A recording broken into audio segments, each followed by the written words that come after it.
Hey there, Super Pals. We're trying something new today. We're going to do the news. Good morning. Welcome to the Saturday morning Super News Show. No games. Just going to cover some stuff that's been happening. There's been a couple things. Well, let's try it out. Let's see what happens. Welcome to the news show. Let's do it. King Donald has arrived. You voted for a king. He said he wanted to be one. In fact, he wanted to be a dictator.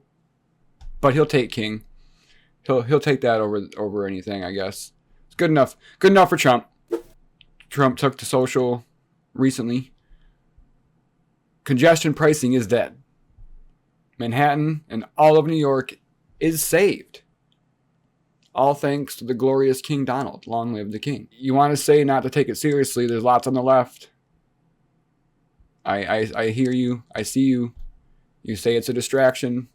People news won't name some of the larger news channels on the left, or used to be, that used to call this kind of stuff out, not calling it directly out. They'll talk about it, but we're calling it a distraction. We're calling it an excuse, as if you don't want to punish your child for doing something wrong. You want to feel good and call it an excuse for just they're acting out, they're being crazy. No, Donald Trump is not acting out. No, he's not being crazy. And the only way it's a distraction is if it's distracting everybody from seeing him do the other things that are allowing him to actually take control of the country well after his presidency has ended. Like Putin, like Kim Jong-un, like any other dictator out there that just wants to stay in power. That is a distraction. So if you want to call it a distraction, you got it. It's a distraction from the things he's doing to help him get these countries, to help him get Canada as our 51st state, to help him get the Panama Canal, to help him get Greenland, to help him get even Mexico. Fuck it, why not? He might just go blow them up. We'll cover this too. He's declared cartels a terrorist organization, which that will grant new powers and could possibly lead to him using that as an excuse to even invade Mexico. So look out, Mexico. You might be the next on the list of jokes that are a distraction made by King Donald. Another subtle clue that Trump would like to be the king is his need to take over countries that don't belong to him. Pretty much the first sign of anybody that's trying to do things like this. We've seen the past. We've seen history. It's not new for a dictator or a king to want to go and take things and have more and use it as their legacy. So something Trump would like to have as a legacy, I'm looking over at my screen instead of looking down here. Something Trump would like to have as his legacy is more land, more things back under United States control. Kind of like someone that sounds familiar. Putin would like to have the USSR back. So to say that that's far off for Trump to want that after they've talked, hung out, Trump praises Putin endlessly.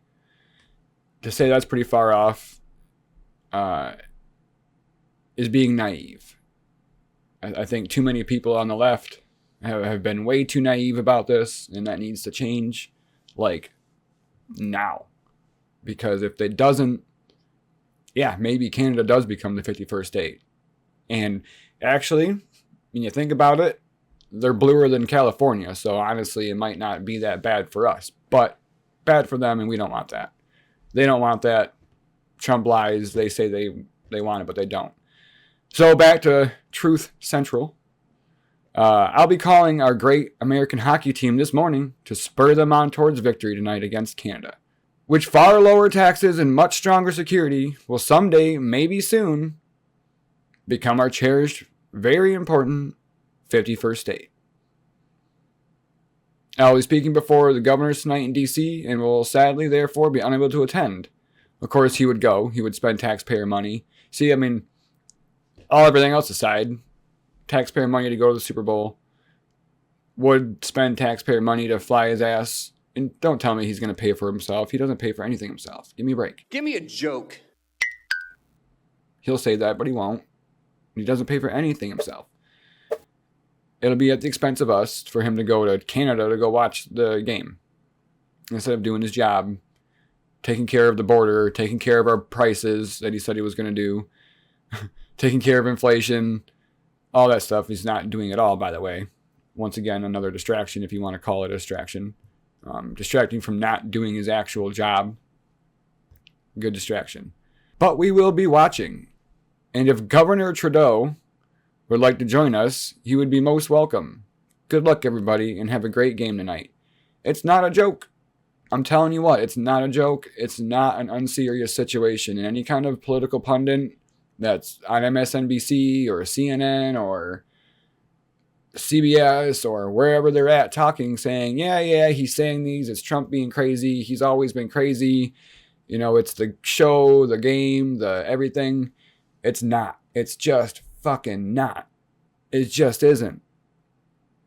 It is the distraction he wants you to think is a distraction. That is the distraction. It's a crazy, weird ball of distractions, because what he is doing is making you think that it's all a joke. By being a troll, by being the king troll. That's what he's king of now, is king troll. What is that? Take a sip of my coffee. What's that? He is being king troll, and it's working.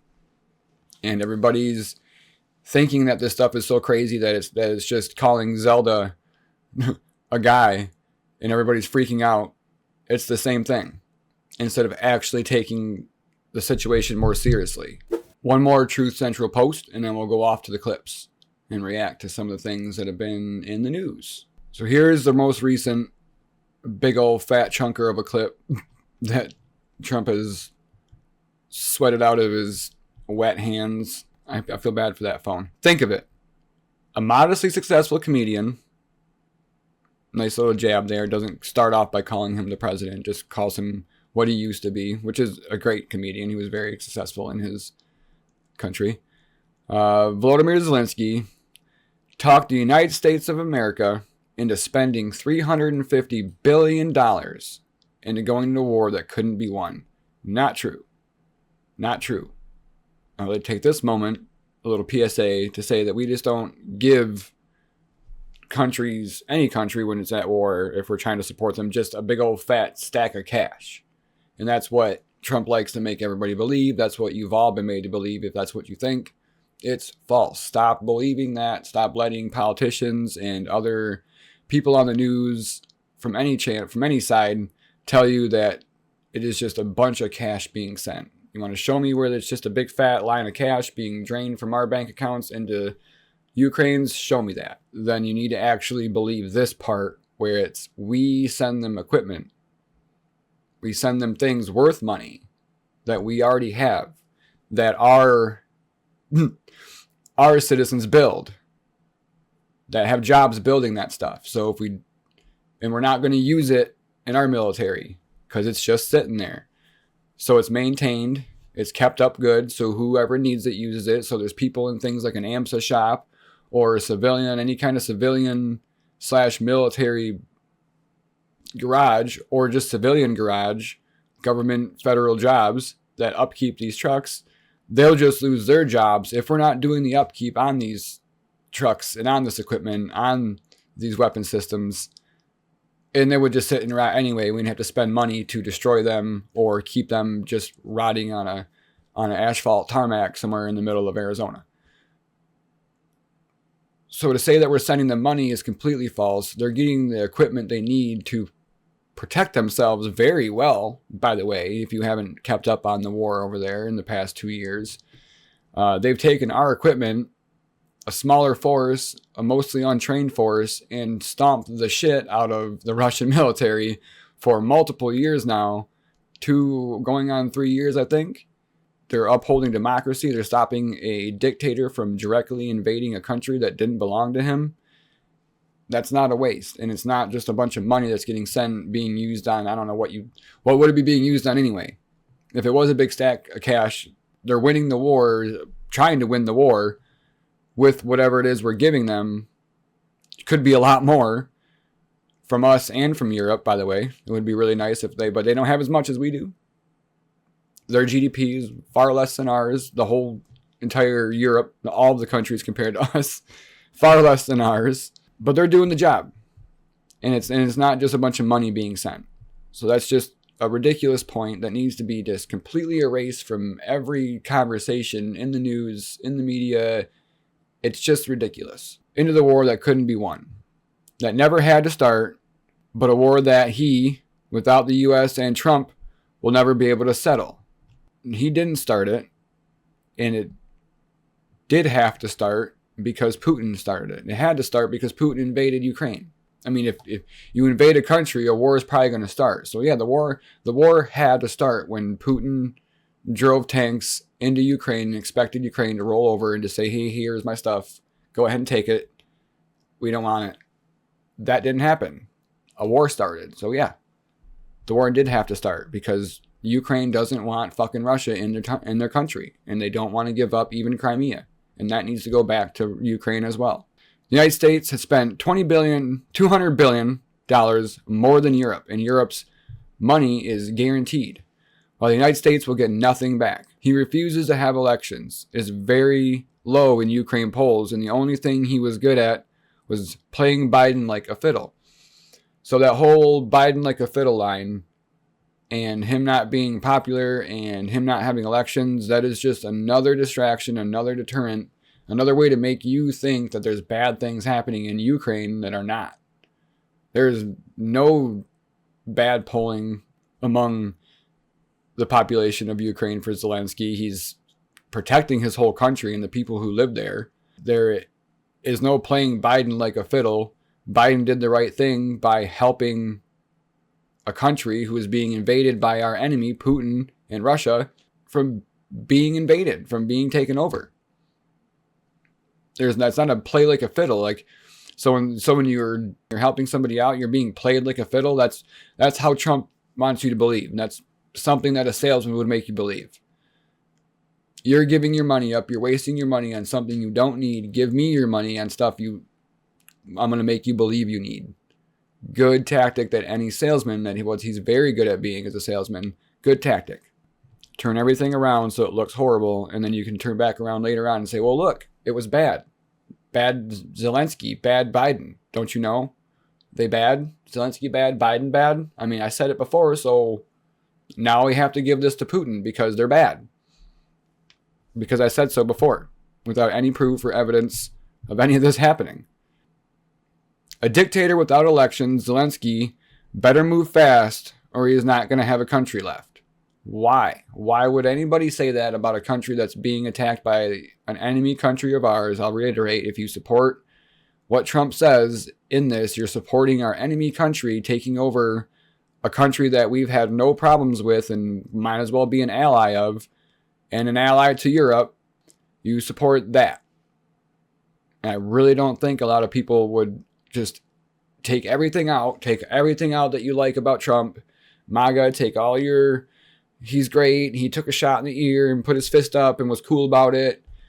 Take everything out about Trump that you know, and if you were just voting for some random politician, some random Republican, would you support the fact that he is in line with Russia, is in line with North Korea, is in line with China on the things they want, and not in line with our traditional allies, the United Kingdom, Germany, Poland, Ukraine, anybody else around the world? If you're watching, which you should be, anybody else around the world that thinks that Putin has done something wrong, do you capitulate with Putin or with our actual allies? If you're supporting what Trump is saying here, then you're supporting Russia. And I guess we're moving on to a different kind of world where we're part of the axis of evil. If that's what's happening here, if we're supporting Russia, if we're supporting this truth about Zelensky being the bad guy and him going to lose his country soon, then we're supporting Russia, we're supporting North Korea, we're supporting China. It's not looking good. Looking great for King Trump. Good for King Trump. Bad for us. A dictator without elections, Zelensky better move fast or he's not going to have a country left. In the meantime, we are successfully negotiating an end to the war with Russia. Without Zelensky, of course. Something I'll admit only Trump and the Trump administration can do. Yeah, we all admit that. I'll admit it. Only Donald Trump, King Donald, could end a war between two different countries and only deal with the country attacking the other country. Only deal with the one country attacking the country that was sitting around doing nothing but living their own life. Only Donald Trump could do that. You're right. I'll admit that. Well, everybody does admit that. Biden never tried. Europe has failed to bring peace, and Zelensky probably wants to keep the gravy train going. He says he loves Ukraine, but Zelensky has done a terrible job. His country is shattered and millions have unnecessarily died, and so it continues. Yeah, millions have unnecessarily died due to Putin invading the country. He invaded the country. He is there against Ukraine's wishes, taking land, blowing up their citizens, and blaming it all on Ukraine, and Trump is repeating the same nonsense. Mark Champion, a Bloomberg columnist, was on Bloomberg Radio recently, responding to questions about Scott Bessent's comments and Trump supporting Russia in the Ukraine war. Here we go. Ending wars is easy if one side surrenders and capitulates, and the other side gets what they want. And the reason that this war hasn't come to a settlement yet is that the two sides have remain really far apart, with President Putin still making demands. Reportedly, for example, in Riyadh, the Russian demand was repeated that NATO should go back to its 1997 borders, so that would mean Poland, etc., would have to leave NATO. So these are still setting up to be very easy for Russia to get what they want. Trump's super down with that. Very sort of extensive demands on NATO, let alone Ukraine. And the Ukrainians obviously have been fighting a war to prevent that, because they understand that it would mean that they no longer had a state, an independent state. And the Russians have been clear that that is their intent. So it's very difficult unless one side capitulates. And I think what President Trump has basically done is to identify that he has a lot of leverage with one side, because it's very dependent on American support and financing and weapons, and very much less leverage with the other. He's also, I think, identified that there's a lot more to be gained by cutting a deal with the Russians. They have more to offer, larger economy. Right. It is a game of money, which is what Trump cares about. Getting the money, getting what he wants, getting his legacy, being the greatest president in his eyes, or what he thinks makes him the greatest president, which will end up being the greatest dictator of all time. That's what it's about.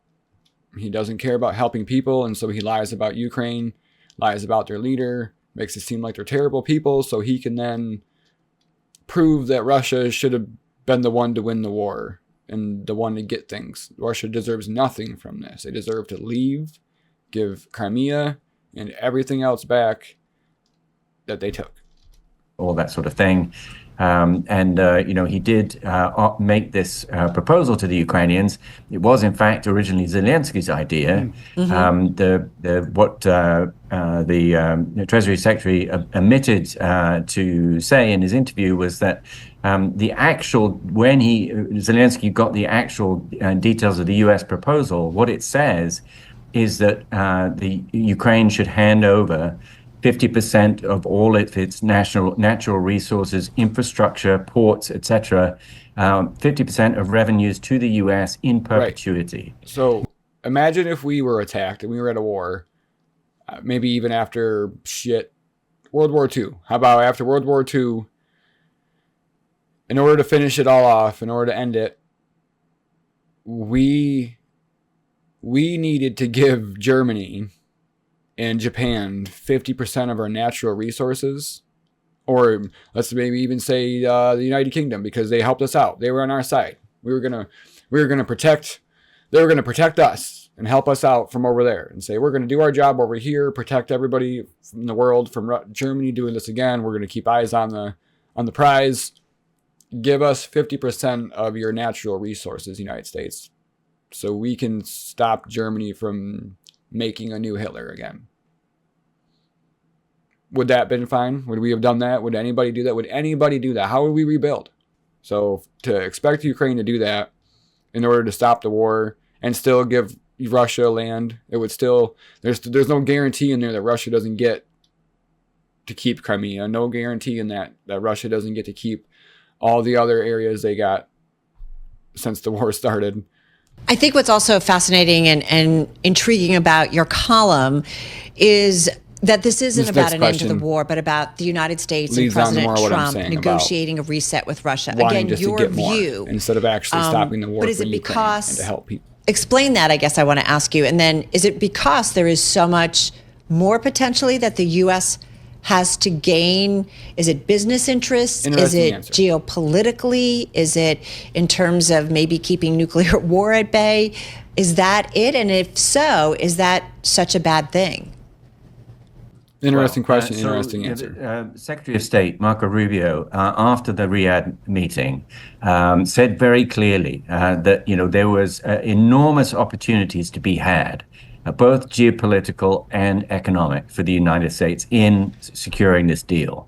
What I was trying to say is that if you look at this, the Trump administration's approach in terms of them trying to get what the Europeans want and the Ukrainians want, which is the best possible deal to retain Ukraine's status as a sovereign state, retain as much land as it can, all of it, not as it can, all of it. There should be no reason why President Trump has done makes sense, because he handed over some of the most important demands that the Russians have made before talks have even begun. And in fact, in Riyadh, setting up teams to begin talks on a ceasefire was just one of the outcomes, and not the one that was first listed. The first one that was listed was to restore diplomatic relations and economic relations between Russia and the U.S. That's also why Ukraine and Europe were not at the table, because it wasn't a deal that was primarily about them.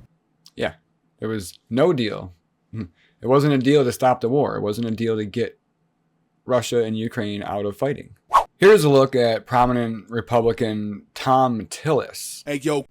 Saying some things that we all should be thinking. I support President Trump, and I believe that most of his policies on national security are right. I believe his instincts are pretty good. But what I'm telling you, whoever believes that there is any space for Vladimir Putin in the future of a stable globe better go to Ukraine, they better go to Europe, they better invest the time to understand that this man is a cancer and the greatest threat to democracy in my lifetime. Mark Waltz is right. There are deaths occurring in Ukraine at the rate we haven't seen since World War I, World War II, at the style and the savagery and the severity and the absolute travesty of things happening in every town. Yeah, it hasn't happened since then, and it's happening now. And it's at the hands of Vladimir Putin, not Ukraine, not anybody else. Putin.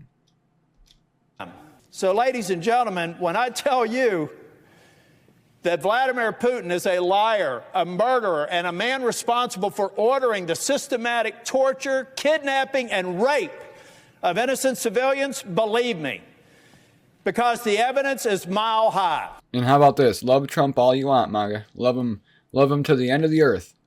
If that's the case, you should be like, hey, call up your guy. Call your boy. He's fucking up. MAGA, if Trump is your dude, be like, what's up? You're fucking with the wrong people, man. Not our guy. So do it. Write a letter. Call your leadership. Say, hey, I voted for you and we do not support Russia, so please stop. If you believe that Ukraine is a country an ocean away and not relevant to our national security, think again. The world is small. The world is watching. The strength of our alliances are on the line, and the future of democracy in the world is on the line if we do anything less than defeat Vladimir Putin. And it matters. It does matter. I mean, if you think about it, China, other countries, they do matter in the way that they do watch this and they do see this. And as long as Trump is letting Putin do these things and siding with Putin, they're going to go, hey, the United States is done protecting the world. The United States is done helping out people getting invaded. The United States is done being a part of democracy. The United States is going to join the axis of evil. We're going to join the old crew, the invaders and the conquerors and the dictators and the authoritarians. That's, yeah. Another small little clip to push the idea that Trump is serious about taking over Canada, is serious about taking over any place he says he's going to. It's even affected the press secretary, and it just comes out naturally. So these are things when people are being questioned and talking about things, you listen to things they say, even the small things. So when being asked about a hockey game, the truth leaks out just a little bit. Watch. Does President Trump have a bet with Trudeau about this USA-Canada hockey game tonight? And when there is a big hockey game on, is the president watching for the goals or for the fights? Probably both. So the question is, if you couldn't hear, is there a bet? Pretty much, was there a bet between Trump and Trudeau about who's going to win the hockey game? I think he's watching for the United States to win tonight. I know he talked to the USA hockey team this morning. He talked to the players after their morning practice around 10 o'clock. And I also spoke to some folks from that team after. They were jubilant over President Trump's comments to the team. I believe they're going to put out a video of that call. So he looks forward to watching the game tonight, and we look forward to the United States beating our soon-to-be 51st state, Canada. Bloomberg, go ahead. Right. Just watch. Just listen. Why would it be a joke? Why would it be not serious? Why would it be something that's just not a big deal? If it wasn't things that were being passed around the White House as just regular talk. If it just comes out in a regular question, that means it's probably just regular talk around the White House and around ears that hear. So they are just repeated. She is just putty, picking up all the nonsense and all the shit off the floor of the White House that Trump leaves behind and goes and spews it out as truth. Thanks for watching the Saturday morning news show, the very first Saturday morning Super Pal news show. I appreciate it. Any comments, any suggestions, any ideas, if you like it, if you don't like it, if you want to talk, you want to chat, debate, argue, whatever, leave a comment, like it, subscribe, check me out. I'm live every other day during the week and posting news hopefully almost once a week. Bye.